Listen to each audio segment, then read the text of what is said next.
자, 하나님께서 오늘 우리에게 주실 말씀은 신약성경 요한복음 11장입니다. 신약성경 요한복음 11장 21절부터 27절 말씀, 저와 여러분이 한 절씩 교독하시고 27절 말씀은 다 함께 읽도록 하겠습니다. 마르다가 예수께 여짜오되 주께서 여기 계셨다면 내 오라비가 죽지 아니하였겠나이다. 그러나 나는 제자로 주께서 무엇이든지 하나님께 구하신 것을 하나님이 주실 줄을 아나이다. 예수께서 가라사대 내 오라비가 다시 살리라.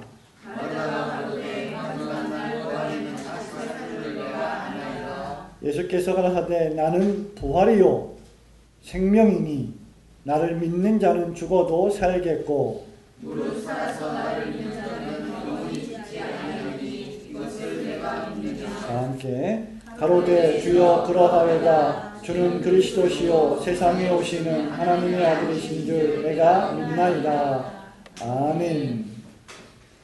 어느 여자에게 7명의 남자가 있었습니다. 그 중에 가장 나이 많은 남자가 그 여자의 남편이었습니다.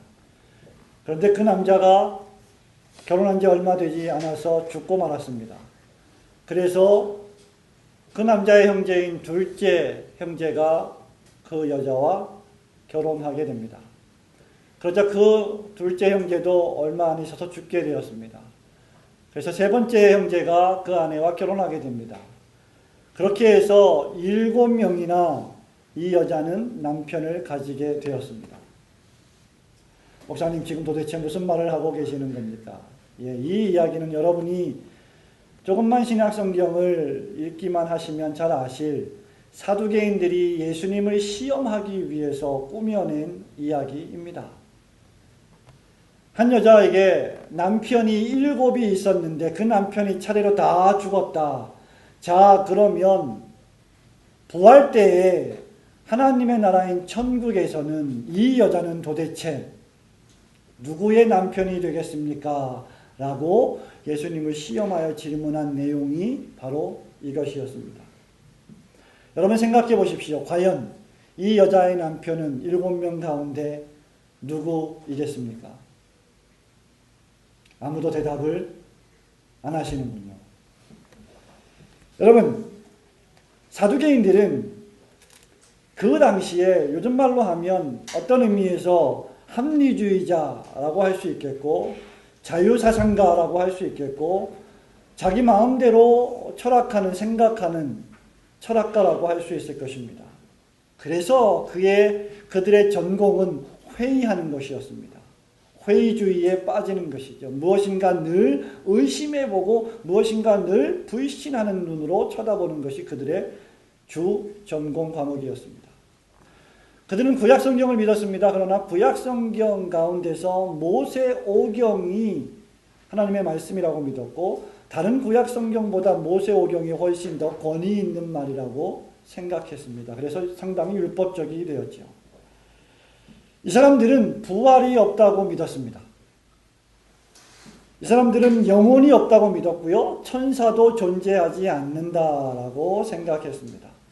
그래서 엉뚱한 상상력을 발휘해서 부활과 영혼을 믿는, 천국을 믿는, 하나님의 나라를 믿는, 죽은 사람이 부활할 것이라고 하는 신자들의 믿음을 흔들어 버렸던 장본인들이 바로 사두개인들이었습니다.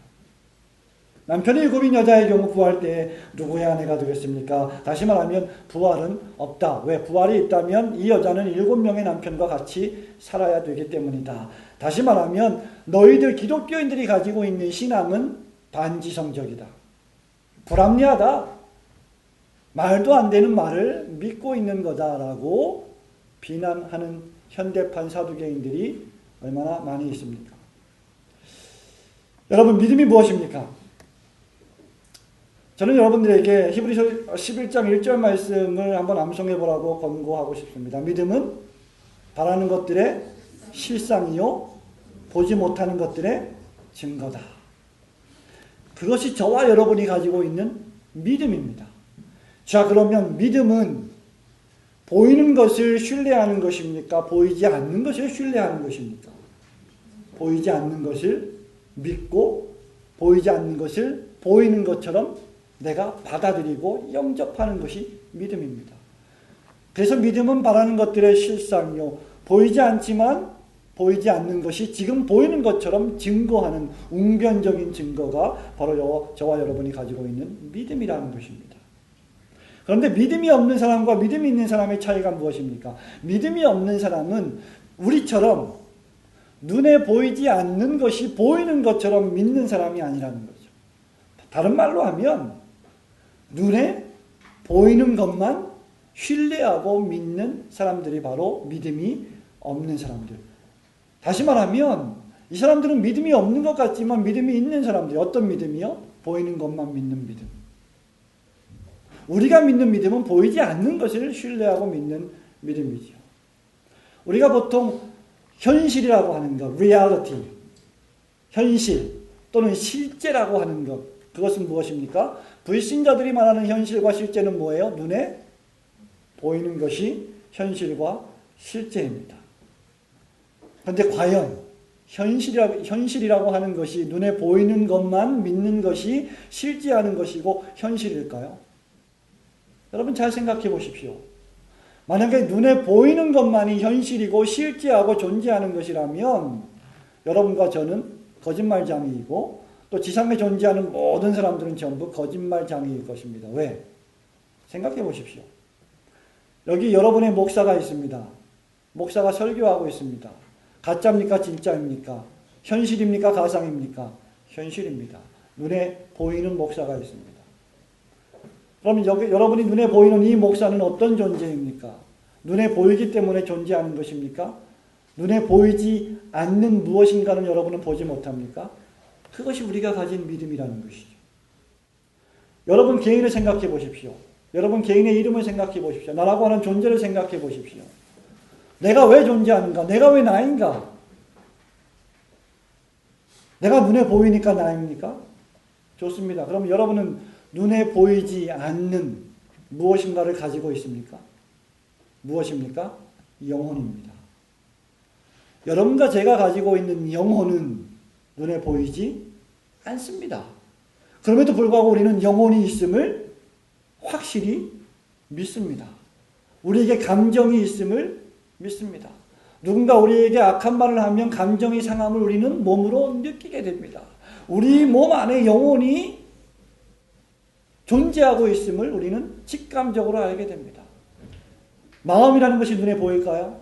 보이지 않습니다. 그러나 실제합니까? 실제하지 않습니까? 실제합니다. 그래서 마음이 아프면 뭐가 아픕니까? 몸이 아픈 것이죠. 몸이 아프면 몸과 영혼이 긴밀하게 연합되어 있기 때문에 몸이 아파도 마음이 아프게 되는 것입니다. 그래서 보이는 것만 믿겠다라고 하는 사람들은 얼마나 어리석은 사람들입니까? 이 지상에 존재하는 모든 것들 가운데 보이지 않는 것이 얼마나 많이 있습니까? 여러분들의 눈으로 보지 못하는 것들이 얼마나 많이 있습니까? 눈에 보이지 않는다고 해서 우주 시스템이 존재하지 않습니까? 존재하고 있습니다. 별들이 존재하지 않습니까? 존재하고 있습니다. 그런 의미에서 믿음은 보지 않는 것의 증거가 되는 것입니다. 우리는 신앙 강좌를 시작할 때 인간의 죽음이라는 주제로 시작했습니다. 그리고 이제 우리는 부활로 그 신앙 강좌를 마치고자 합니다. 왜냐하면 이유는 우리가 죽는 것으로 끝이 아니기 때문입니다. 우리는 죽음으로 끝나는 인생이 아니라는 것을 목사가 강조하기 원해서입니다. 수많은 사람들이 죽으면 끝이라고 생각합니다. 죽음 이후에는 천국과 지옥이 존재하지 않는다고 생각합니다. 왜냐하면 눈에 보이지 않기 때문이지요. 하나님을 믿지 않습니다. 왜냐하면 눈에 보이지 않기 때문이죠. 제가 말씀드린 바와 같이 눈에 보이지 않는다고 해서 존재하지 않는 것은 아닙니다. 눈에 보이지 않기 때문에 죽음으로 끝이다. 천국과 지옥이 존재하지 않는다. 라고 생각한다면 왜 그렇게 사람들은 죽음을 두려워하는 걸까요? 잘 생각해 보십시오. 사람에게 가장 나쁜 욕이 무엇입니까? 나가? 예, 얼마나 그런 말은 빨리 나오나요? 나가 죽어라. 제일 나쁜 말이죠. 나가서 열심히 살아라가 아니라 나가 죽어라. 예? 죽으라는 말을 듣는 사람 가운데 그것을 좋아할 사람이 누가 있겠습니까? 당신은 죽을 것입니다 라고 말하면 좋아할 사람이 누가 있겠습니까? 진나라에 31대 시황제였던 진시황이 있었습니다. 이 사람은 주전 예수님이 오시기 259년에 태어난 사람입니다. 중국의 최초로 황제 칭호를 얻었던 황제라서 이름이 시황제라고 합니다. 이 사람의 업적이 많이 있지만 그 가운데 하나가 중국의 여러 성벽을 건설해서 여러분이 비행기를 타고 나가서 여행을 하시는 그 유명한 만리장성을 건설한 장본인입니다. 생각해 보십시오. 위대한 진시황, 만리장성을 건축한 진시황, 그는 살았습니까? 죽었습니까? 죽었습니다. 그는 불로장생에 대한 열망을 가지고 있어서 수많은 신하들을 온 중국 방방곡곡에 보내어 불로초를 찾아와 영생하고자 했습니다. 죽음이 끝이라면 왜 사람은 영생하고자 하는 열망을 가지게 되는 것입니까?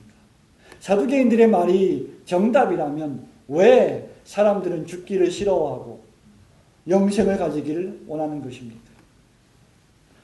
오늘 부활에 대해서 우리는 살펴보기를 원합니다. 크게 두 가지를 살펴보기를 원합니다. 첫째는 종교인들은 죽음이 인생의 끝이라고 말합니다. 종교인들은 죽음이라고 하는 것이 인간 삶의 종착역이라고 말합니다. 죽음에 대해서 우리는 잠시 살펴보기를 원합니다. 여기 나사로의 죽음이 있습니다. 죽음은 인간에게 우리가 신앙 강좌를 처음 시작할 때 얘기했던 것처럼 피할 수 없는 현실입니다. 오늘 본문 말씀에서도 죽음이 우리의 현실이 되고 있음을 보고 있습니다. 누가 죽었습니까? 11장 1절에 마르다와 마리아의 형제 나사로가 죽었습니다. 6절에 나사로가 죽기 전에 죽음에 이르는 전 단계가 있었습니다. 나사로가 병들었습니다. 나사로가 병들었다 함을 들으시고 거기에 계시던 곳에 이틀을 예수님이 더 유하셨다. 여러분, 사람은 죽기 전에 여러 가지 단계를 거칩니다. 그것이 사고이든 질병이든 그것이 천재지변이든 죽게 되어 있습니다. 지상에 존재했던 모든 사람들 가운데 죽지 않았던 인물은 전혀 없습니다. 주님께서 죽음을 보지 않고 살아 올리우신 그 유명한 엘리야조차도, 에녹조차도 부활체로 변해야 했기 때문에 일종의 죽음이라고 하는 것을, 죽음과 비슷한 것을 경험해야 했을 것입니다. 죽음을 피할 수 있는 사람은 아무도 없습니다. 그리고 죽음은 늘 우리 곁에 있는 것을 여러분이 명심해야 합니다. 오늘 우리가 함께 예배드리는데 내일 또 함께 만날 수 있을지 우리는 아무도 모릅니다. 목사님 무슨 그렇게 험악한 말씀을 하십니까? 제가 늘 말씀드리지만 저는 밤에 잠을 잘 때 그 다음날 아침에 늘 일어났기 때문에, 늘 깨어났기 때문에 당연히 깨어날 것이라고 생각을 하며 잠을 자지만 만약에 깨어나지 못한다면 우리는 죽는 것입니다. 그런 의미에서 저는 늘 잠잘 때마다 또 아침에 일어날 때마다 신학적으로 죽음과 부활을 경험하고 있다라고 말하곤 합니다. 여러분이 잠들 때 여러분은 어디에 있습니까? 그 잠에서 깨어나오지 못하면 여러분은 죽는 것입니다. 우리는 죽음이 늘 우리 곁에 있는데 죽음이라고 하는 것이 우리에게 너무나 친숙한데 너무나 사소한 것에 목숨을 걸며 살고 있습니다.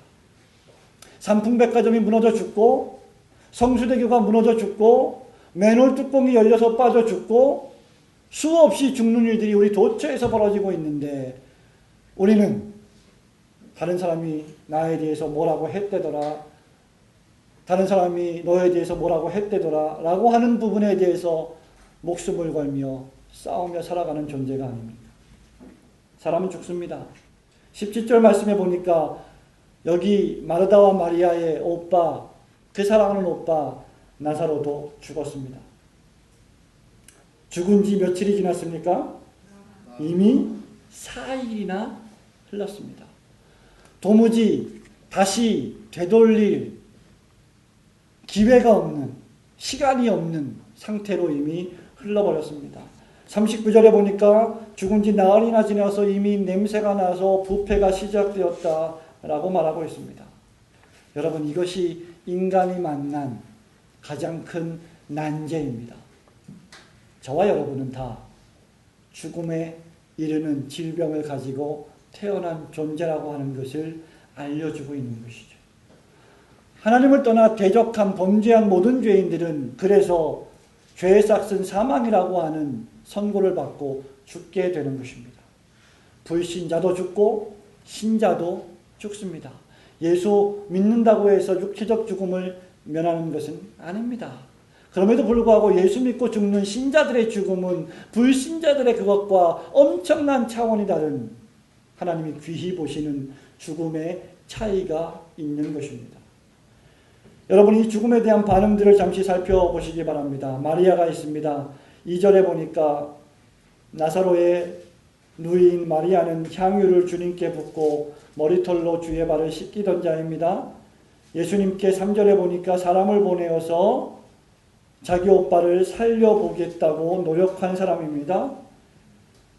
32절에 보니까 주님께서 여기 계셨다면 내 오라비가 죽지 않았을 것입니다 라고 예수님께 원망 섞인 투로 투정하던 여자였습니다.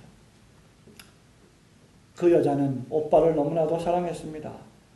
그러나 그 사랑이 오라비를 살릴 수는 없었습니다. 마르다를 보십시오. 마르다 역시 별반 다르지 않습니다. 21절에 마르다가 예수께 여짜오되 주께서 여기 계셨다면 내 오라비가 죽지 아니하였겠나이다 라고 역시 마리아와 같이 주님을 향한 원망 섞인 투정을 부리고 있습니다. 그러면서 24절에 마지막 날 부활에는 다시 살릴 줄을 내가 아나이다 라고 말합니다. 마르다의 제한적인 믿음을 우리는 보게 됩니다. 예수님이 그 현장에 계시지 않았다 하더라도 나사로를 살릴 수 있는 능력이 있는 예수님임에도 불구하고 이 마르다는 예수님이 오빠 곁에 와 계셔야만 오빠가 죽지 않을 것이라고 하는 믿음을 가지고 있었던 것이죠. 세 번째로 많은 유대인들이 있습니다. 나사로가 죽었다는 소식을 듣고 수많은 유대인들이 조문하러 이곳에 왔습니다. 이러한 것을 보니 나사로는 참 잘 살았던 인물인 것 같습니다. 그리고 그 누이 마르다와 마리아 역시 그 지역사회에서 인정받는 사람들이었던 것 같습니다. 상당히 많은 사람들이 위문객으로 왔습니다. 그런데 여러분, 그 사람들이 하는 모습을 보십시오. 위문객들이 와서 하는 일이 무엇입니까? 33절에 통곡하는 것입니다. 우는 것입니다. 슬퍼하는 것입니다. 애통하는 것입니다. 눈물을 흘리는 것입니다. 그들이 와서 할 수 있는 일이라곤 그저 옆에 와서 눈물을 흘리며 우는 것뿐입니다. 마르다와 마리아의 입장에서는 오빠를 살려주었으면 좋겠는데, 오빠를 살릴 수만 있으면 무엇이라도 할 텐데 그들이 할 수 있는 것은 하나도 없습니다. 여러분, 인간의 전적 무능력을 상징하고 있는 것입니다. 그러면서 더 나아가 어떤 사람들은 그 현장에서 참난 때의 예수님을 고소합니다. 하나님의 능력을 고소합니다. 37절 말씀을 보십시오. 그중 어떤 이는 말하되 소경의 눈을 뜨게 한 그 사람이 이 나사로는 죽지 않게 할 수 없었더냐라고 조롱합니다. 하나님이 전능하시다면, 예수 그리스도가 그렇게 신이시라고 하면 왜 내 오라비가 죽게 내버려 두었느냐고 원망하고 저주합니다. 그것이 사람들의 모습입니다. 사랑하는 성도 여러분, 이 사람들의 모습은 어떤 모습들입니까? 죽음 이후에 부활이 있다고 하는 것을 사두개인들처럼 믿지 못하는 사람들입니다. 그래서 죽음이 끝이기 때문에 단순히 인간적인 이별 때문에만 슬퍼하는 것이 아니라 죽음이 끝이기 때문에 더 이상 만날 수 없고 더 이상 교제할 수 없다고 하는 그 교제와 만남의 단절과 분리 때문에 슬퍼하고 통곡하는 것이죠. 불신자들 대부분이 이런 생각을 가지고 있습니다. 그래서 그들은 눈에 보이는 현실에 목숨을 걸고 살아가는 것입니다. 죽지 않기 위해서 온갖 좋은 보약들을 먹으며 할 수만 있으면 생명을 연장하려고 살아가는 것이죠. 몸에 좋은 것은 양잿물이라도 먹으면서 1분 1초라도 생명을 연장하기 위하여 사람들은 살고 있습니다. 그래서 부활을 믿지 않는 사람, 천국과 지옥을 내세를 믿지 않는 사람들은 이 세상, 이 보이는 세상, 눈에 보이는 이 세상에 초점을 맞추고 이 세상에 목적을 두고 이 세상에서만 잘 살아보려고 욕심을 부리고 탐욕을 부리며 살아가는 것입니다. 그들이 바로 종교인들입니다. 교회는 나오지만 예배는 드리지만 천국을 믿지 않는 사람들. 헌금은 하고 여러 가지 교회 활동에 참석하지만 하나님의 심판과 하나님의 부활을 믿지 않는 사람들. 그들이 바로 종교인이 아니고 무엇입니까? 그래서 그들은 결코 하나님의 나라를 예비하지 않습니다. 그들은 세상 나라에 초점이 맞추어져 있기 때문에 도래할 하나님의 나라, 천국을 예비하며 준비하며 자신의 일생을 그 천국을 위해서 살지 않습니다. 그렇기 때문에 그들은 세상에 더 많은 가치를 부여하고 세상이 우리에게 주는 모든 것에 욕심을 부리는 것입니다. 인간의 탐욕은 그래서 끝이 없게 되는 것이죠. 여러분, 갤럭시 노트가 나온 지, 노트1이 나온 지 1년, 2년이 안 지났습니다. 저는 갤럭시 노트3를 가지고 있는데 그것도 제가 바꾸고 싶어서 바꾼 건 아닙니다. 노트3를 노트2를 쓰다가 바꾼 지 얼마 안 됐습니다. 그런데 어느덧 벌써 노트4가 나왔습니다. 노트1을 갖고 있으면 노트2를 갖고 싶습니다. 노트2를 갖고 있으면 노트3를 가지고 있습니다. 노트3로 만족이 안 되는 사람은 별 사용하는데 지장이 없음에도 불구하고 노트4를 또 사게 됩니다. 저는 제 주변에 큰 차이가 없음에도 불구하고 계속해서 이러한 종류의 스마트폰을 바꾸는 사람들을 많이 보게 됩니다. 그것이 그 자체로 나쁘다는 것을 의미하지는 않습니다. 아이폰 5가 나왔습니다. 6인가요? 5인가요? 6가 나왔습니까? 벌써? 이 사람들은 도대체 왜 한 번 만들고 끝내지 왜 1, 2, 5, 6 다 만들어 놓는 겁니까? 차도 마찬가지입니다. 여러분, 조그만 차를 타다가 큰 차로 옮겨가면 더 큰 차를 타고 싶은 것이 바로 인간의 끝없는 욕망의 결과입니다. 그래서 우리는 결코 만족하지 못합니다. 그래서 어거스틴 일찍이 세상이 주는 수많은 쾌락들을 다 누려본 다음에 우리 영혼이 하나님 안에서 참되게 안식하기 전까지는 절대로 우리 영혼에 참된 만족은 없습니다. 라고 고백했던 것입니다. 여러분에게 부활신앙이 없다면, 여러분에게 내세신앙이 없다면 여러분은 가장 비참한 자들이고, 그렇기 때문에 아마 여러분은 이 지상에 목숨을 걸며 예수를 믿지 않는 사람들과 똑같이 탐욕을 부리며 살아가는 짐승 같은 존재가 될 것입니다. 우리는 그러한 종교인이 되지 않기를 소원합니다. 그렇다고 하면 그리스도의 제자는 어떠해야 합니까? 그리스도의 제자는 적어도 죽은 자가 다시 살아남을 믿고 고백하는 자이어야 합니다. 여러분, 죽음에 대한 마리아의 반응, 마르다의 반응, 많은 유대인들의 반응, 많은 불신자들의 반응, 사두개인들의 반응을 살펴보았습니다.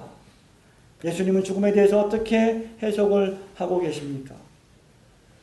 11절 말씀에 보니 어떤 사람들이, 마리아가 보낸 사람들이 예수에게 와서 예수님 속히 오십시오. 예수님 사랑하시는 나사로가 병들었습니다.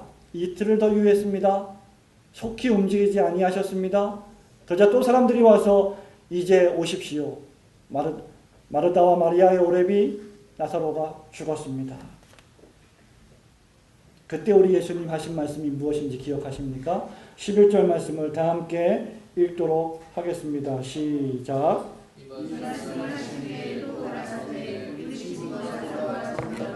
아멘. 우리 친구 나사로가 잠들었다.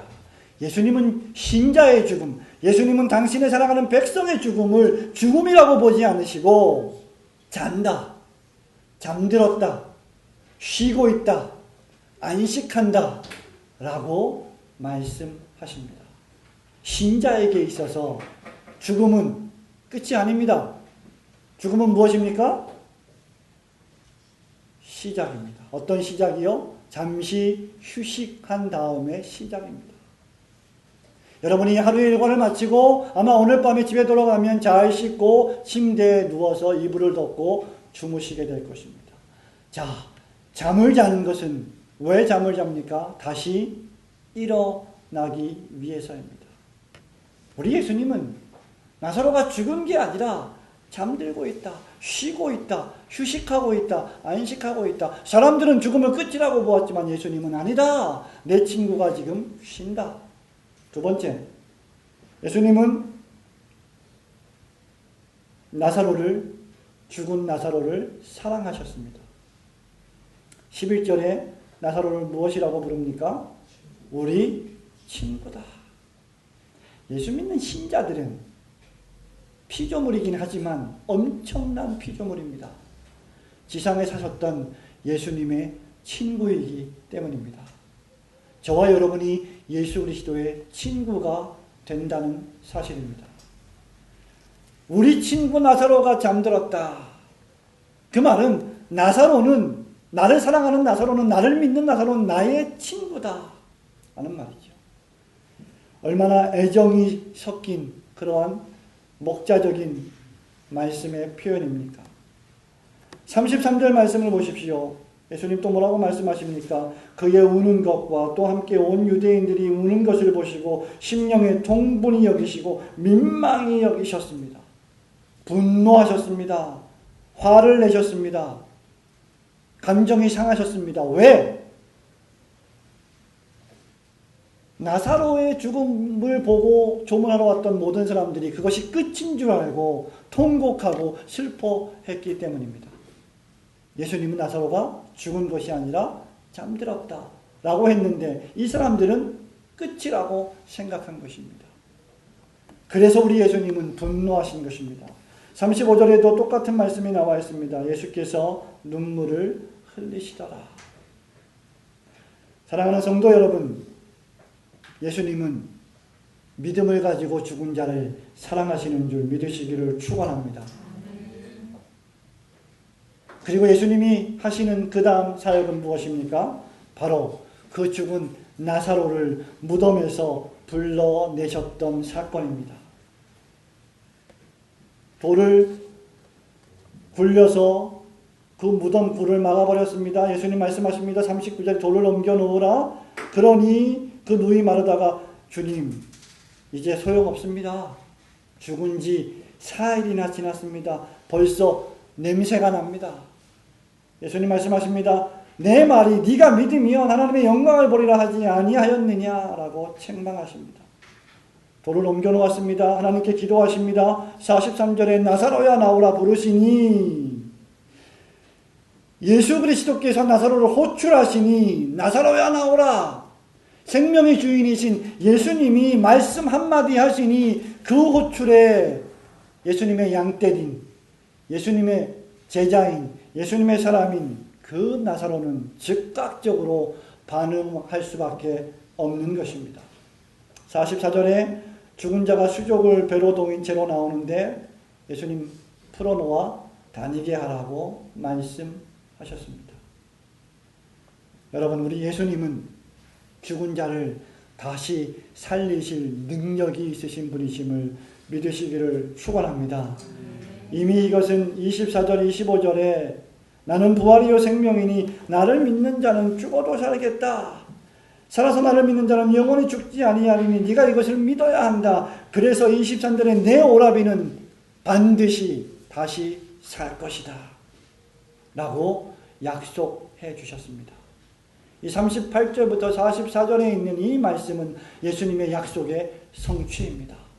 그리고 이 나사로의 부활 사건은 요한복음 20장 7절에 예수님의 부활 사건의 예표가 되는 사건입니다. 또 머리를 쌌던 수건은 세마포와 함께 놓이지 않고 딴 곳에 쌌던 대로 놓여 있더라.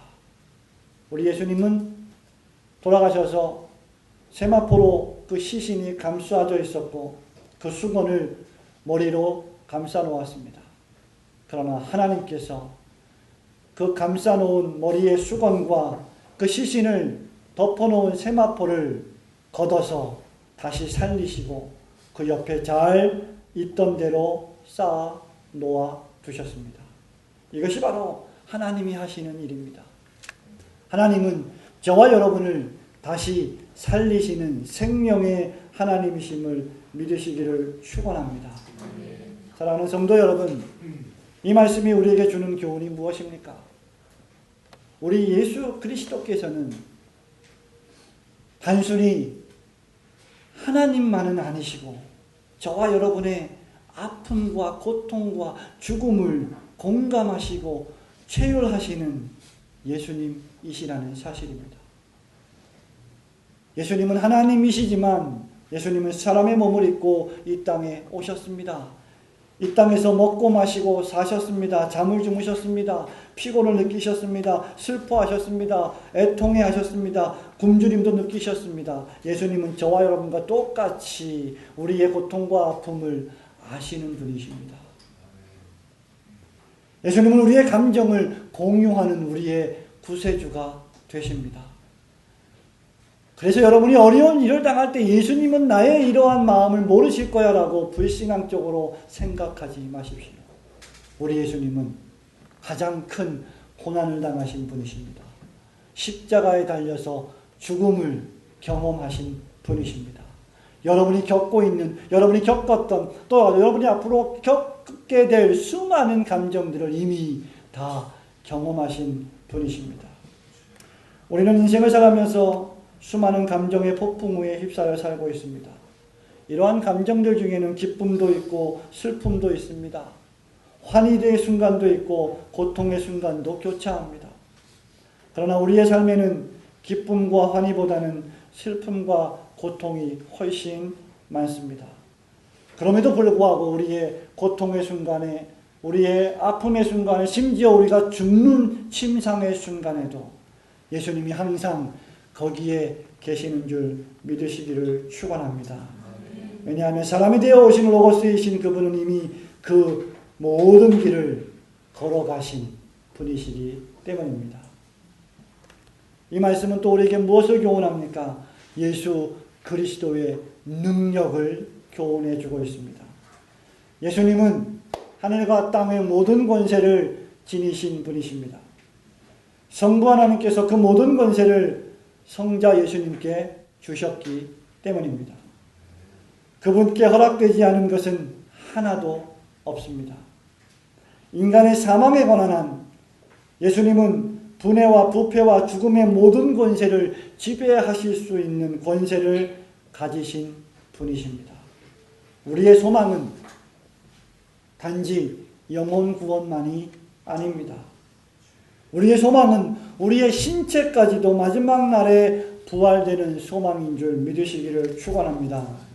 왜냐하면 그리스도의 통치는 육체에까지 미치며 그분의 약속은 바로 자신이 만드신 모든 것을 마지막 날에 완전히 새롭게 하신다는 것이기 때문입니다. 그래서 마지막 날에 우리가 부활할 때 우리에겐 더 이상 슬픔이 없습니다. 우리에겐 더 이상 눈물이 없습니다. 우리에겐 더 이상 아픔이나 고통이 없습니다. 우리에겐 더 이상 육체의 연약함이 존재하지 않습니다. 우리는 늙지도 않습니다. 왜냐하면 우리의 몸은 예수 그리스도의 능력으로 부활된 영광스러운 부활체로 변화될 것이기 때문입니다.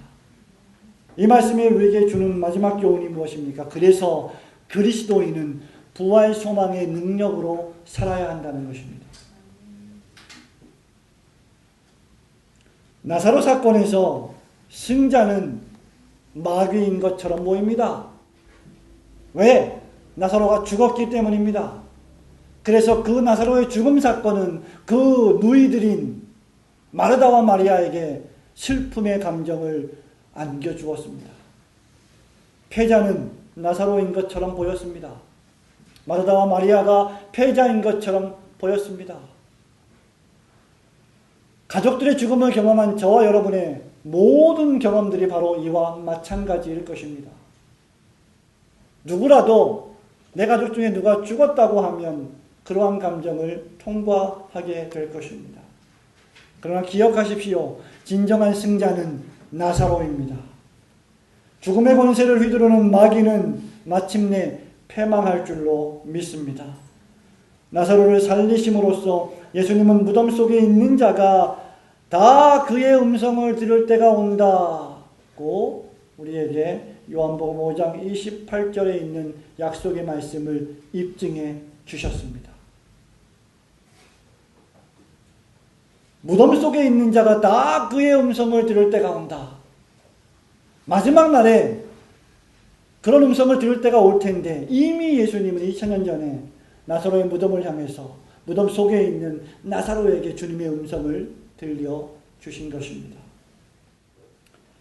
마귀의 권세는 실제하지만 또한 무척 제한된 것입니다. 사망 안에서의 그의 통치는 단지 일시적인 것뿐입니다. 우리가 사랑했던 사람들을 우리는 잃어버렸습니다. 저도 제가 9살 때 사랑하는 아버지를 잃었습니다. 제가 목사가 되고 나서 12년 전에 어머니를 잃었습니다. 사랑하는 사람들과의 이별은 슬픈 것입니다. 그러나 그들은 다시 일어날 줄로 믿습니다. 그것은 막연한 기대나 소망이 아니라 실제로 믿음 안에서 벌어질 놀라운 종말 사건의 역사가 될 것입니다. 그래서 우리가 믿는 믿음은 보지 못하는 것들의 증거가 되는 것입니다. 예수님께서는 마르다와 마리아에게 오심으로 그러한 기대와 소망을 영생의 소유를 현재 경험할 수 있는 사실로 확인시켜 주신 것입니다. 사랑하는 성도 여러분, 말씀을 맺습니다. 부활신앙으로 사시기를 축원합니다. 오늘 밤 하나님이 저와 여러분의 영혼을 도로 찾아가시면 여러분의 모든 소유와 모든 재물과 가족이 다 무슨 소용이란 말입니까? 만일 하나님께서 오늘 밤에 우리의 영혼을 찾아가신다면 오늘 우리는 가장 중요한 일을 해야 하지 않겠습니까? 우리가 언제 하나님의 나라에 갈지 모르지만 가는 그 순간까지 우리는 최선을 다해서 우리가 해야 할 가장 중대한 일인 하나님을 신뢰하고 하나님을 경배하며 찬양하는 이 예배의 삶을 계속해서 추구하는 저와 여러분이 되어야 할 줄로 믿습니다. 그렇게 사심으로 말미암아 기쁨과 즐거움, 의미 있는 신앙의 여정을 걸어가시는 올고등교회 모든 성도들이 되시기를 주님의 이름으로 축원합니다.